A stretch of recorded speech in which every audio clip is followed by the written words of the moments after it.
this finger out of my hole. I've been walking the road too damn long. I'm a crippled and a riddle with doubt. I need to get the finger out. Hello everybody and welcome to Get the Finger Out with Darryl. I'm Darryl. With me, your host, Darryl. This is the episode 8 of Get the Finger Out and it's going great. How are you all doing today? Are you enjoying your day? What are you at? Are you driving a car? Are you lying in bed? Are you in the bath? Are you going for a run? Or are you watching me on a stupid, massively big TV? Yeah, I'm doing great. I'm 3 months sober today. And, well, technically I'm 12 weeks sober. So there's 12 weeks, there's 90 days, or there's 3 months. But I'm nearly 3 months. But I got a little sobriety chip today, which you can see here if you're looking on the camera. I have been practicing since last week talking to people. I'm being very conscious when I'm talking to people not to do ahs and crutch words, as I spoke about in the last podcast. And I find it quite good, you know. I feel I'm getting better at it. I was even told by some people that the last podcast seemed a lot more natural or relaxed, you know, so I guess I'm easing into it, but I still get nervous for the first couple of minutes before I do the podcast. And right now I'm nervous because I'm trying to adjust the microphone and I've set really boiling hot water between my legs, and if it spills on my genitals I will be very sad. There we go. Oh god, should have got this done beforehand. Sorry about the noises. Anyways, so this week on episode 8 I am going to, first of all I wanted to just say thank you to the press, the people that I had a little article in Belfast Live. Fuck this microphone, man. An article on Belfast Live and an article in 2 local newspapers, the Tyrone Herald and what was the other one? The Tyrone Courier. So I've just been contacting like 1 or 2. Sorry, I just gotta do this once and then it'll be done. That's it. So a big shout out to Jarlath who done the write up for me. That was very kind, and I like that he put lots of pictures in. And yeah, just trying to promote the podcast a little bit without actually spending money, because I don't have much money. Oh, don't say So yeah, just quick thank you to those guys. And it was just when I read, you know, I was very, even though I've been really honest on the podcast, but at least people listening to the podcast are coming to the podcast to listen to it. Whereas when I read that article, you know, especially the Belfast Live one, because it's like online and all your friends can see it. And when I first read it, I was just like, oh no, everybody knows that I'm an alcoholic now. Oh God, oh, you know, that feeling, even though it doesn't annoy me, but just making it so public sort of scared me a little bit. I was like, oh no, oh God. And I was joking about if there was ever a way to really burn your bridges for drinking, then that would be it. I just put an article in fucking Belfast Live. But anyway, no, I read it a second time and got lots of really nice messages from people and really feel good about it, you know. And you know, I've been contacted by people that I haven't talked to in ages to say they feel good about the podcast and the podcast makes them feel good and people can identify and things like that. So yeah, it's all going well. In other news, I am absolutely shitting myself because in 2 days time I'm going to do the Ayahuasca experience, the Ayahuasca ceremony. I'd done a little podcast before, I can't remember, maybe episode 3 or something, explaining what Ayahuasca is. But just briefly, it's a chemical that's taken from like a tree or a plant or whatever. I think the chemical's DMT, and some people think it's a spiritual thing and they see like, you know, entities and see their own personal hell, see God, blah blah blah. But all in all, it's a medicine, and through tripping balls, like tripping out and confronting demons, then people get a lot of healing from it, which is why I want to do it. And at the moment today, I just burnt myself. Oh, that was a really stupid voice.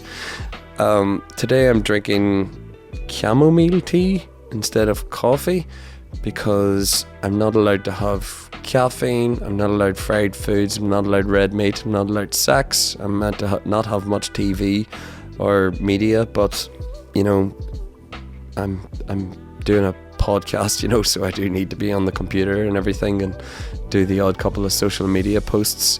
But apart from that, I'm trying to abide by it all as religiously as possible. And I guess the whole idea of it is to clear your body out of as much toxins as possible, because when you drink the ayahuasca, you end up, well, there's a word everyone uses called purge, but it's really just a nice word for vomiting and shitting your brains out. Excuse me. So I guess you vomit and shit less if you have less toxins in your body. And I'll also be doing the Cambo when I'm there, and this thing called Rapi or something, and all these cleansing drugs or medicines or whatever, So my next podcast is probably going to be all about that. It'll probably be a long one, and I can't wait. But I'm shitting myself. I'm absolutely freaking out now that it's becoming so real. It's right around the corner, like 2 sleeps away. So tomorrow, I've got everything wrapped up that I need to do. I think this podcast is like the last thing. And I've one wee other thing to do on the computer tomorrow, and then that's me. I'm going to just try to relax, try to do some meditation, do some reading, try and get off the phone as much as possible. And then I'm going on Thursday, and I'll be away until Sunday. And then I guess on Monday I'll be mentally and physically drained, and then on next Tuesday I'll get the podcast done again and talk all about it. I've been talking more and more with more guests coming on the podcast, so I'm aiming for, episode 9 will probably be an ayahuasca episode, and episode 10 I'm aiming to have the first guest podcast. So very excited for that, because I guess by now you're probably getting bored listening to stupid old me talking shite. Yep. I'm only joking. Why am I saying I'm only joking? That's such a funny thing as well, when I say I'm only joking all the time, it's like it's almost like a crutch word as well, or it's like, you make a joke and then you're afraid to just let that joke settle, and you go, I'm only joking. I do that my whole life. Anyway, I'm not going to talk about that. I'm going to try in this podcast as well to stick to my structure that I've written on my hand, because I've noticed I'm very, very good at going off in tangents, and then tangents on tangents, and then I forget what I'm originally talking about. So that's the ayahuasca done. I've talked about that. There's nothing much more to say, except you're told to set intentions for what you want to ask Mother Ayahuasca when you're there. I just want to find out what's my purpose. What is life? Why do I drink? Why do I do the things I do? Why do I self-destruct? I just want to, I just want to live a good life and be a good person and be happy. But also I want to maybe just experience something outside of the realm of normality. And I guess I'm just really curious as well, because the stories I've heard from people are just crazy and people can't seem to put it into words. So what I'm going to do when I'm there is bring a little notepad down, and just for 2 purposes. Number 1, for the podcast, so I can remember my thoughts when I'm down there. Each morning after the trip, I'm going to try and journal a little bit about what I've learnt and what happened, and just to soak up the experience onto a piece of paper, and then I'll be able to describe it better to you on the next podcast. But also for my own personal journey, just to, for any lessons I've learnt, and any you know, if I get an idea of right, I need to be doing this all the time, or my life's going to go that way, then I need to write that down and remind myself and actually stick to doing with what I learnt, you know, when I'm down there. So that's sort of my intentions, but I guess we get talking to like a shaman or a therapist or something when we're down there, and that'll help with that. So I'm going to try not to think about it anymore. It's like going on holidays, or it's like waiting for Christmas morning when you're a kid, you know. I'm excited, and if I get too excited I might not sleep or go to the pub. I'm only joking. Yeah, so I'm going to move on from that. And yeah, so yes, that's only 10 minutes, so I guess I'm just going to freestyle it here from here on in. And I just wanted to talk a little bit. First of all, last week's episode cut off early, and I did plan to actually find out what the last 3 minutes were about to tell you today, but I forgot. But I don't think they were that important, but I will post it at some point. So in this podcast, I'm going to talk about this time last year and the events for me leading up to rehab, and then I'm going to speak about what rehab was like and what, you know, I got out of it and what happened after it, and I'm just going to freestyle that sort of, yeah. And I'll just say as a disclaimer, I'll not be mentioning any persons that I have met or any personalities that I've met within the rehab, because I don't want to, you know, do that, you know, for people's anonymity or protection or whatever. So I'm basically just going to talk about myself in the rehab, and, you know, if I do mention anything about any people, it'll be like a very broad category thing, so that nobody could be identified. Not that they would be or whatever, but just to be careful, you know. I want to be careful in that respect. So yes, the rehab I went to, I had heard about it before. It's called used to be called Sister Concilio's, but it's now called Kumura, which is like an Irish word, and it means Mary's Harbour. And it was an amazing place. I really, really enjoyed it. I mean, when I first went in, I was obviously freaking out, and I was like, shit, you know. Well, actually, it wasn't that bad. It wasn't like, I didn't walk in and go, oh God, my life's come to this, because I'd already been to terrible rock bottoms. For me, it was a positive thing, and, you know, my parents and my partner and my family, people around me were saying, you know, this will be the best thing for you. You'll be a new man when you get out and everything. And I was, you know. So leading up to it, it was just the same old story. You know, I was always getting drunk, then missing things, you know, missing appointments, missing gigs, just unable to do shit until I got like a week of sobriety behind me, and then I would just, you know, a couple of weeks later get drunk again. And at this particular point, I was studying counselling in the tech in a college. So I had all these essays building up. I had like various things I had to do, like invoices and shit, and, you know, I had people messaging me going, can I get this today? And, you know, when I get those messages when I'm drinking, I'll just like not open them in an attempt to keep them unread, so when I get sober then I can click into them and sort everything out. So I had been on a particularly long binge. I can't remember how long, but it was probably like 14 days or something like that, just drinking morning to night, you know, waking up on a sofa or in bed, calling the off license, giving them my card details, the taxi man drops off the alcohol, you know, not eating food, just doing that, listening to music loud, playing Xbox, watching Netflix, not absorbing any of the fucking movies. Like, that's a funny thing. My girlfriend, sometimes when we're picking something to watch on Netflix, and I'll be like, Jesus, that looks really good, and she'd be like, Doral, we watched that before. We watched that when you were pissed, you know. So where was I? Yeah, so I would like abandon the messages. I wouldn't look at any messages from people and tell myself I'll look at that once I get sober up.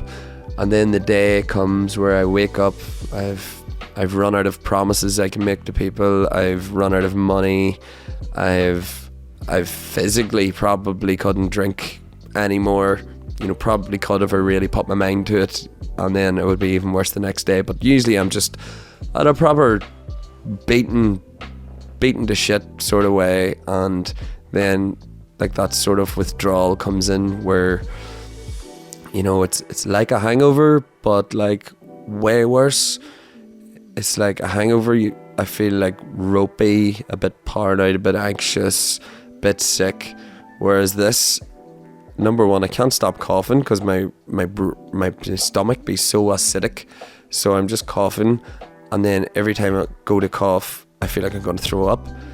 I can't drink water even, or any liquids, or without throwing it up again, but I got to keep drinking the water, sipping it anyway. I keep trying to sip it, and I think this was the particular time, it was either this time or another time that I called the doctor because I was so sick, and the doctor told me the only thing I could do is get more beer, which I thought was hilarious, and nobody believed me until I had to put the phone on to the doctor onto my girlfriend, and she was like, "What sort of doctor are you?"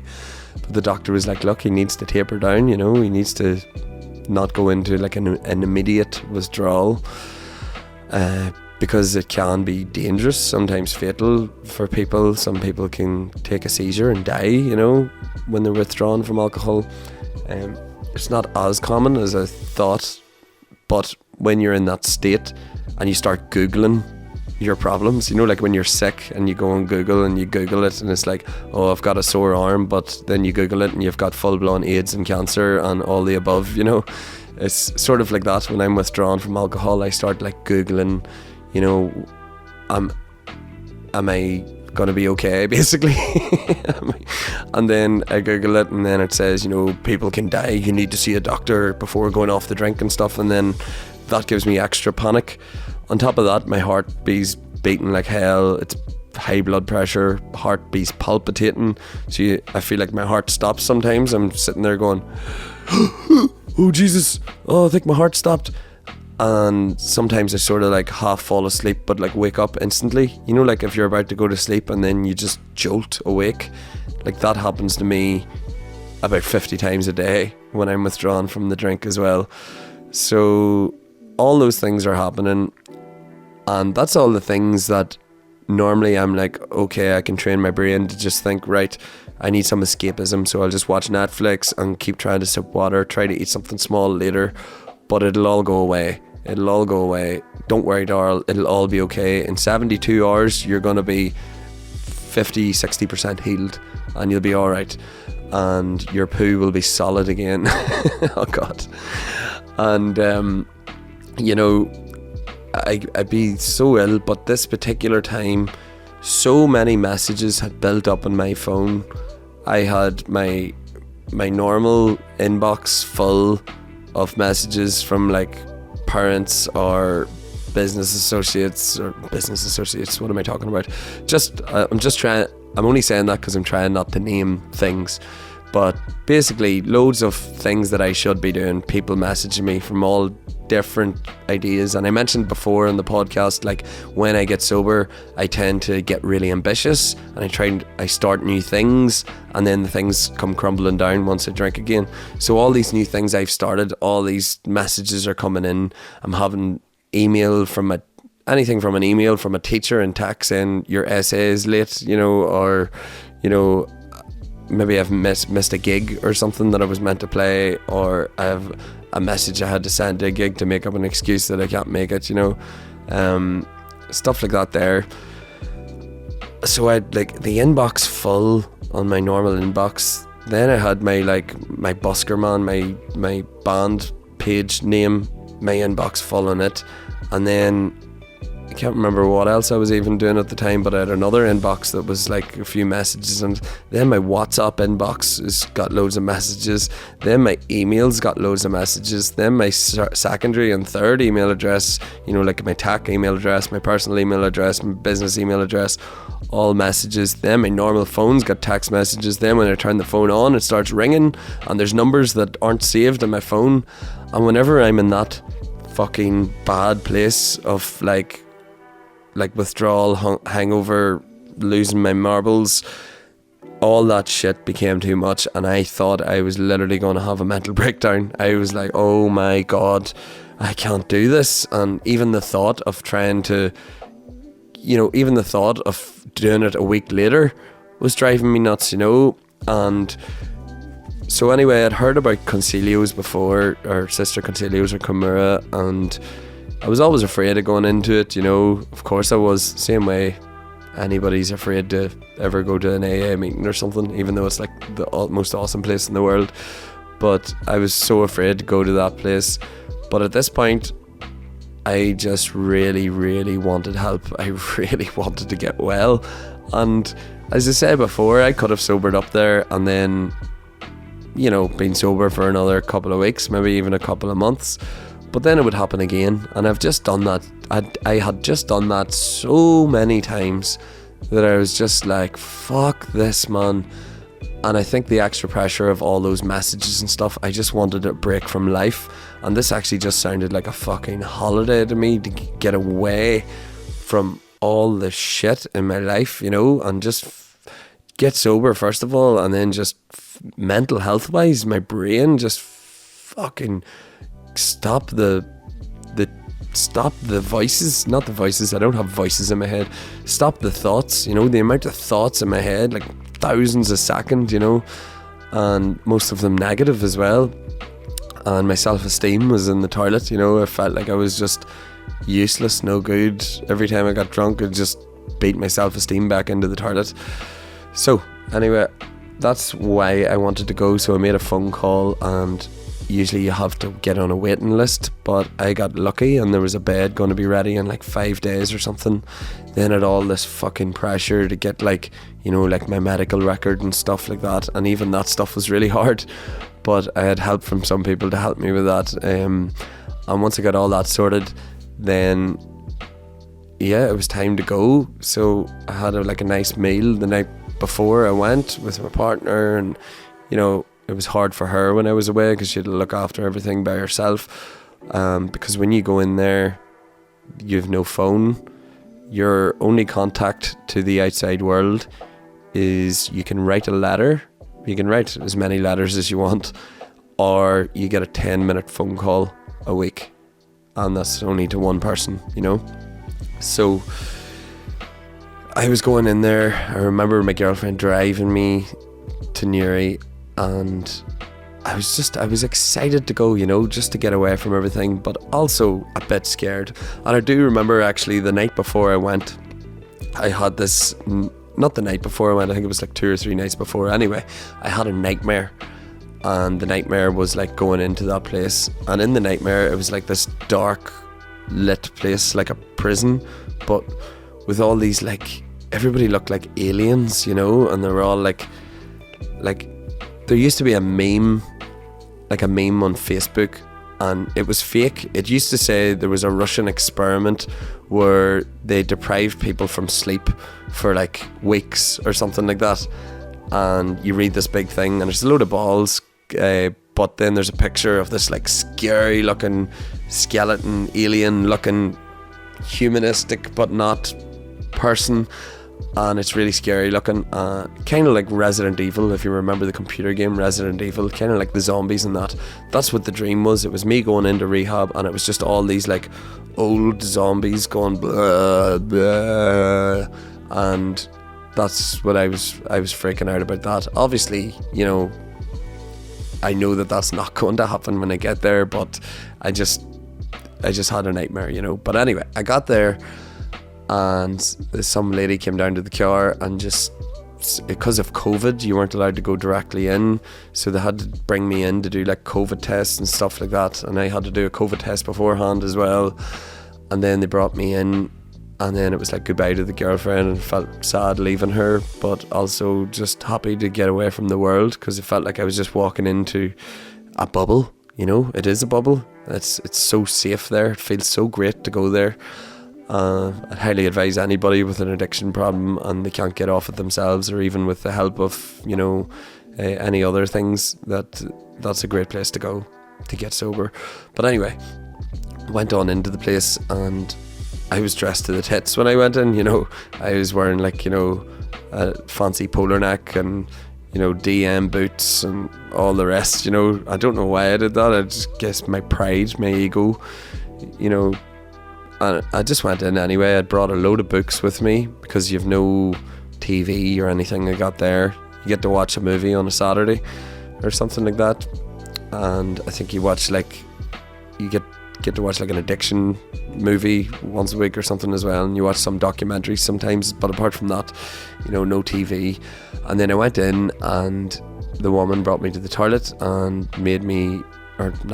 told me to pee in like a jar, you know, so they could test my pee. And they're testing it for drinking drugs or whatever, because if you're under the influence when you go in, then they turn you away and tell you to come back or whatever, because you can't be going in when you're still on the stuff. So, and then she stood behind me, you know, and I was like, oh God, this is like prison. This is so weird. But anyway, it was grand. Went on in. I met my roommate. I was really happy to meet him. And then, you know, that was us in this, like, so they have like two places in it, like a small place and a bigger place, and you spend like a week in the smaller place, just mainly just drying out, slowing your brain down, because when you go in there, your thoughts, like mine, are just all over the place. You're like blah blah blah blah blah blah. So you're just sitting around doing a little bit of meditation. You're basically doing like an easier version of what you do when you go up to the main place.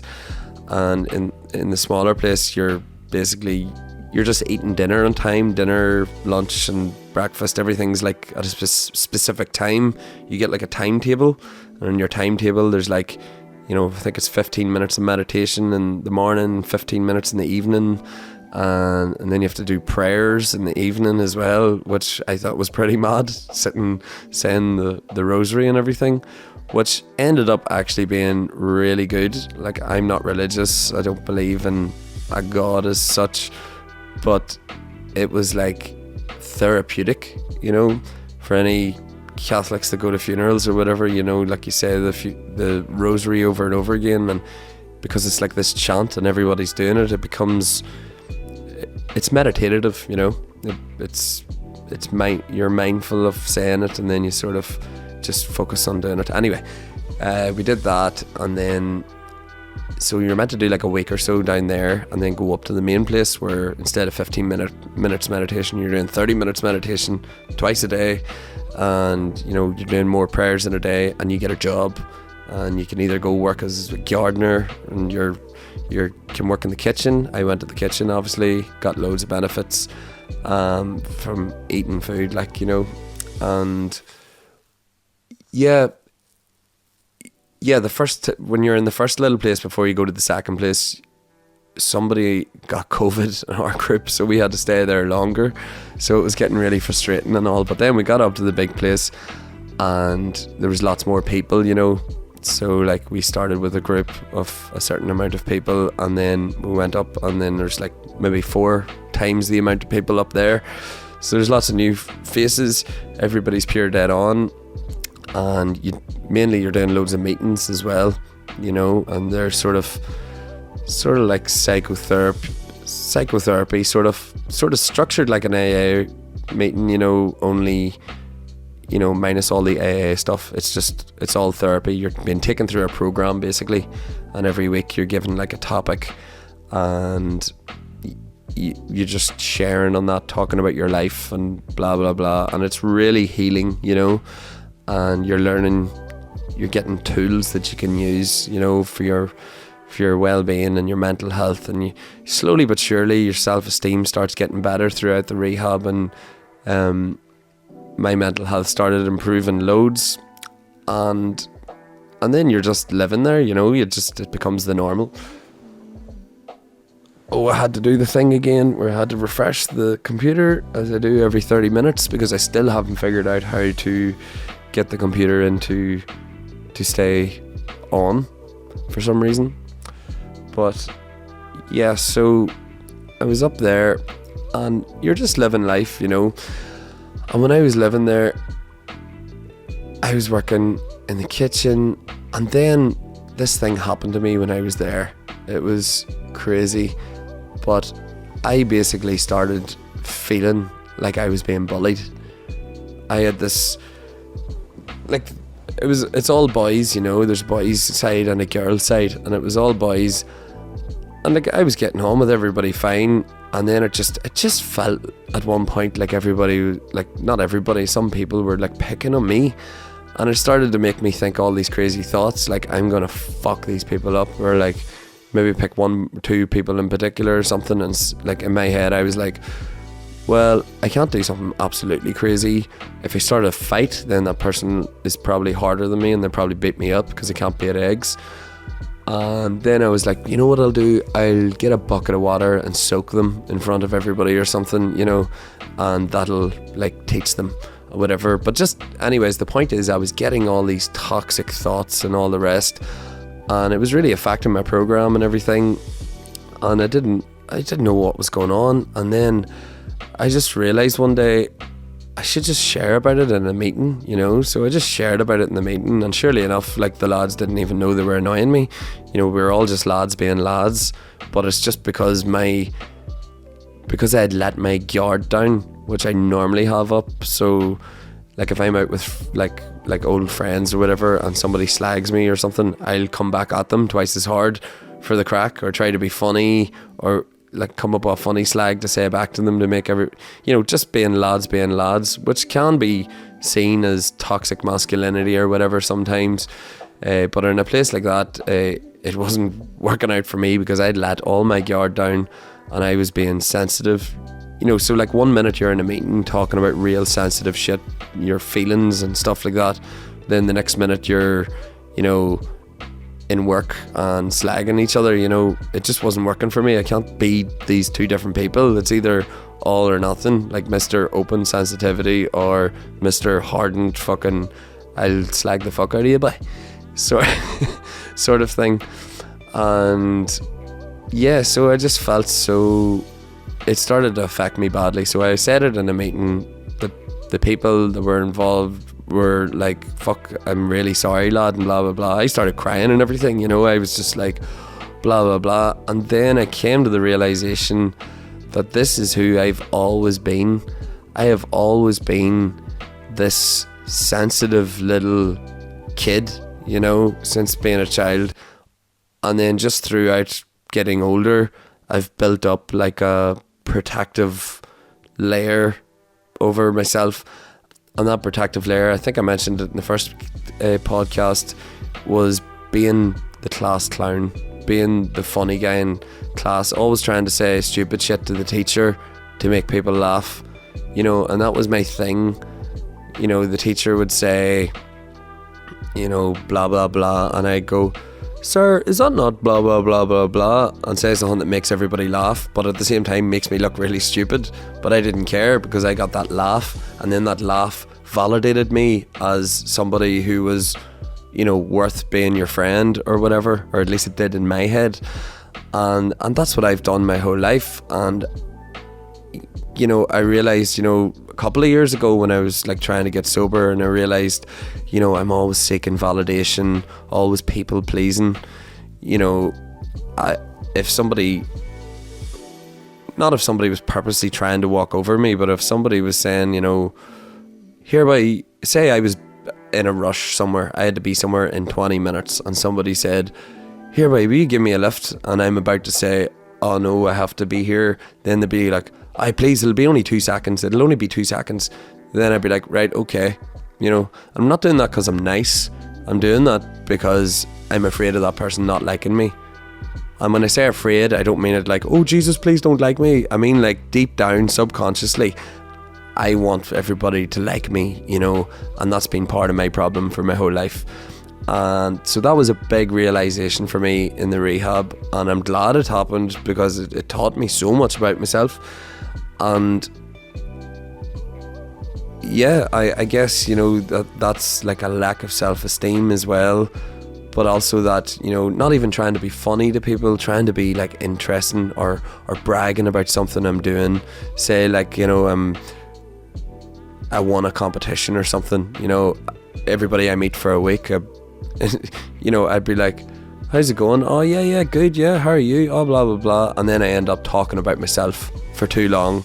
Be like, yeah, I won a competition there. Yeah, the competition was good. Yeah, I'm doing music and blah blah blah. I'm doing this here, I'm doing that there, blah blah blah blah blah. Offloading all my shit, but basically bragging to other people, because in my head, you know, they're going to turn around and go, that's great, that's brilliant, you're a great person, you know.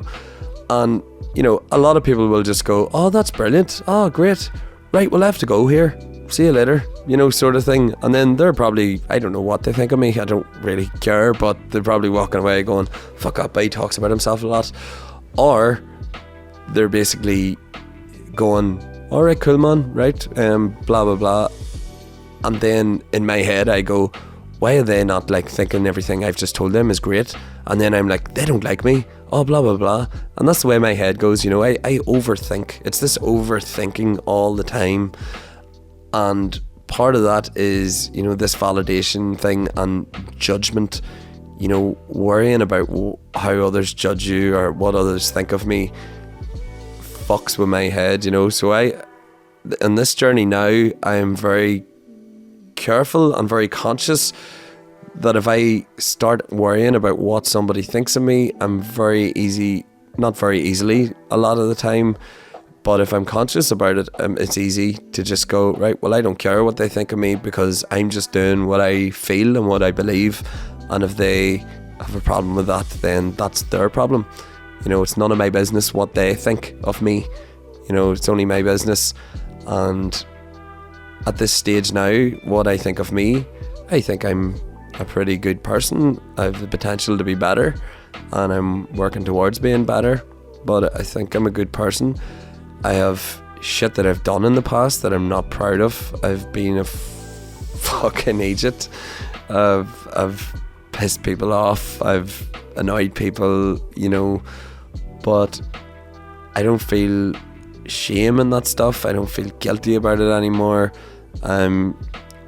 What you see is what you get sort of person, you know. And if there's anybody I've deeply hurt in the past, I do plan to sort of make it up to them, you know. I think that's part of the AA program, but I'm not quite there yet.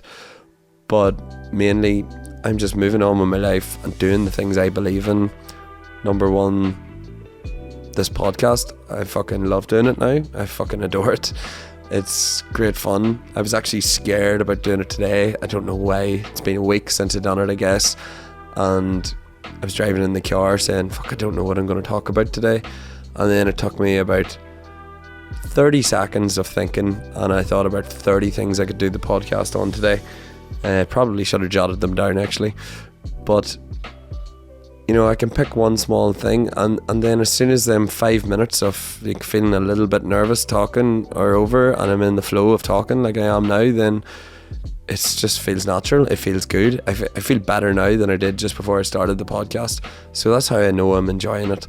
And I know that it is helping other people. Some people are just enjoying the entertainment aspect of it. Some people are relating to it. Some people are identifying with it. Some people are actually considering they need help. Some people are seeing how far the rabbit hole can go down if they continue going the path they are, you know, either with mental health or addiction or whatever. You know, but I am trying to keep the podcast. I should have said this is an alcohol sort of well, it's not really an alcohol podcast. It's more me just talking about my experience in the rehab and what I learnt. But yeah, so that experience happened, and then that was over, so it was fine. And then I think it was my 8th week in the rehab, and I just started deciding that I wanted to come home. I didn't need it anymore, and I was just getting bored. But that's probably the point where I needed to stay there the most, because if you're getting bored, you know, boredom is like, like I was talking about boredom earlier, you know, like boredom is the reason why I decide that I want to drink. I'm not like, well, sometimes I would decide I want to drink because I'm really happy or I'm really pissed off, but mainly I'm just like, oh, I've got a whole Saturday off. I'll be bored. I'm afraid of being bored, but boredom is basically you being afraid to sit with yourself, you know, and sit with your thoughts, and that's not a healthy place to be, you know. So I guess that's why I love meetings and stuff, because you can go share all that shit that's in your head, and then you go home and then you're not bored, even if you're sitting on the bed just pondering. It's great, you know. But I feel like I'm doing my crutch words a lot more now. But anyway, I'll move on. So from that point, something bad happened. I basically wanted to go home, and I decided I was going home, and I wasn't taking no for an answer. And then, that's good chamomile tea. So it is. It's weird, but it's good. It just doesn't make me as awake as coffee, you know. I love coffee. But yes, so I was looking to leave the podcast, and then I called home, and then there was a health scare within my family, and I decided not to leave. And I'm glad I didn't leave, you know.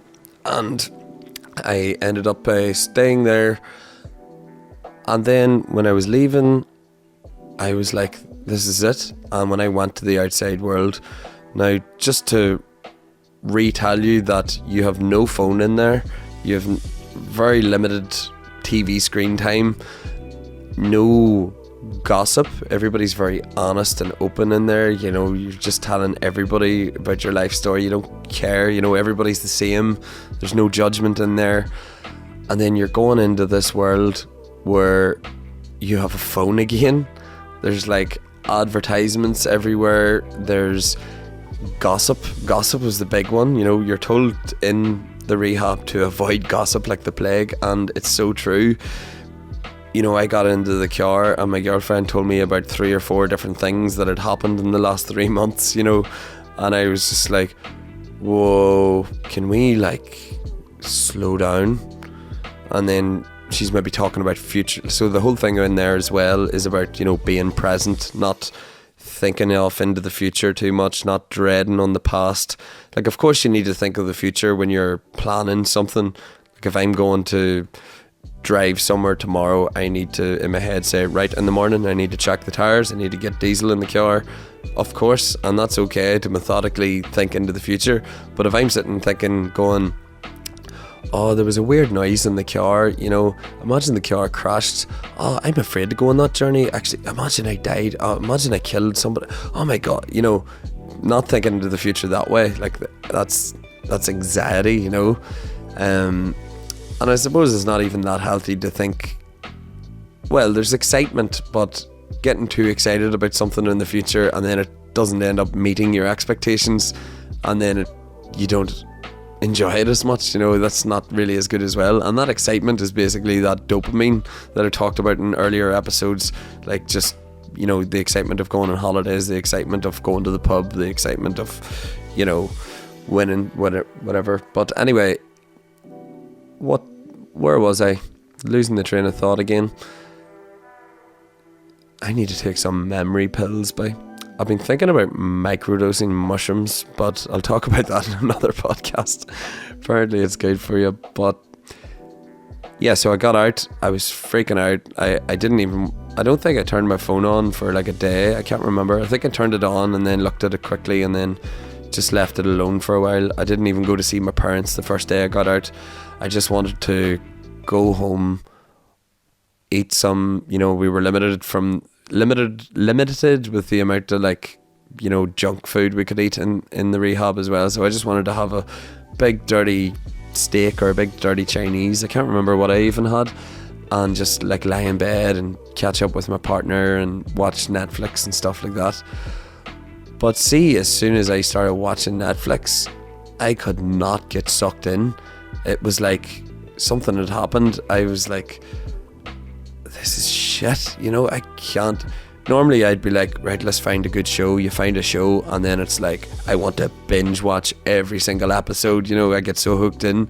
because I wasn't hooked into the Netflix, I was watching a show going, this is alright, like, but, you know, and I was watching a good show. I was watching The Queen's Gambit because I wanted to watch it because I'd been playing a lot of chess in the rehab, and I'd seen The Queen's Gambit. Actually, maybe I didn't like it because I'd seen it before, but anyways, life was just it was so surreal for a couple of days up until a week, you know. And I remember, so the whole idea when you get out of there is to stick to keeping a routine in your daily life, because you need a routine, you need structure in your day. And, you know, my routine in the rehab is, you know, you wake up, you have a shower, you clean your room, you know, you hoover your room, you dust everything, you know, you make sure your room's pristine every morning, and then you go to your meeting, and then you do your lunch, and then you do meditation and prayers, and then you go to work. And, you know, when you're doing all that, you don't have time to sit around thinking negative thoughts, you know, you're just flat out doing stuff. And the whole idea, I guess, is when you get out into the real world, you start doing that, you get a good structured routine going, and you're just stuck in that routine all the time doing stuff in a good way. And I didn't do that, you know. I got out, and maybe for a day or two I'd like make the bed, and then I started slipping at making the bed, which is why I put the making the bed as one of the things in the podcast, which I haven't been doing either. I've just been useless this past while, but I was actually going to plan today to talk about writing up. I'm going to condense all my like weekly goals that I've been doing in each podcast into one thing, which will be like one block hour in the morning where I just get everything done, and then I can move on to doing more productive things once I have all the little tiny things sorted out. But so I'll talk about that another week, but for now I'm not putting any pressure on myself. I'm going to do this ayahuasca thing, and I'm already doing a lot by not eating junk food and drinking this fucking weird tea, which is going cold very quick. Somebody actually said to me recently I need to get a fucking teapot, which isn't a bad idea. I'm actually thinking of getting some get the finger out mugs and maybe giving them away every week or something like that. But again, money. It's taken me enough money to get this podcast off the ground, and I have the guest episodes and all to sort out soon, so I'm not jump too far ahead of myself too fast. But anyway, to round it all up, so everything started slipping for me again, but I stayed sober for another 2.5 months. So I was in the rehab for 3 months, and then for about 2.5 months after the rehab I stayed sober. And then I can't even remember my first drink after the rehab. I actually can't. I can't remember if it was in the house or if it was somewhere else. But I just decided, and I just went for it. And I can't remember if it ended up being a binge or not, or if it was like one day. But from past experience, sometimes I'd be sober for an amount of time, and then I would have a drink one day, and then not drink the next day, and not even like nothing bad happened the night before, and not feel that bad the next day. But then I'd tell myself, do you know what? I could just have a drink once a week or once every 2 weeks, and that'll be fine. But that's how it tricks you. That's, you know, they say alcohol's cunning, baffling, powerful. It tricks you into thinking that, and then, you know, the next time you get drunk, it gets a wee bit worse next time, and then within a couple of times, back to square one. The world is fucking falling on top of you, and you're losing your mind. I'm losing my mind, losing my marbles. So I got drunk after the rehab, but I learnt a lot in it. But I think I decided after that I wasn't off the drink for a little while until the next bad thing happened. And then when the next bad thing happened, I was like, I'm off the drink again. And then it's like, oh, Christmas is coming, sure, I'd have to have a drink at Christmas, but I'll tell everybody I'm not going to have a drink at Christmas, even though I know deep down I'm going to have a drink at Christmas. And, you know, so my plan was to basically, right, fuck it, I'll have a drink at Christmas, and then New Year, new me, you know. And this year, coming up to this year that I was talking about. But every relapse I'd learned something. Every time I tried to get sober, I learned something. I learned basically that my method wasn't working or whatever. And every time I relapsed, I learned something, whether that be about triggers or about whatever. And then I got sober in the new year for a short space of time, but I had a holiday already booked since the year before for my birthday to go to Germany, and I just told myself that'll be the last hurrah, the last binge. And then I went to Germany, and fuck me, I don't remember fuck all. I was there like 4 days, and when everybody else was awake, I was sleeping, and I was falling asleep in bars, and I was throwing up places, and I was, it was just I was doing drugs as well. It's very easy in the red light district to get fucking cocaine, so it was like, there's these dudes, I think they're Turkish or something, and they're just like, hey man, you want coke? And you're just like, yeah. You just hand them money and he just hands it to you, and it's that easy.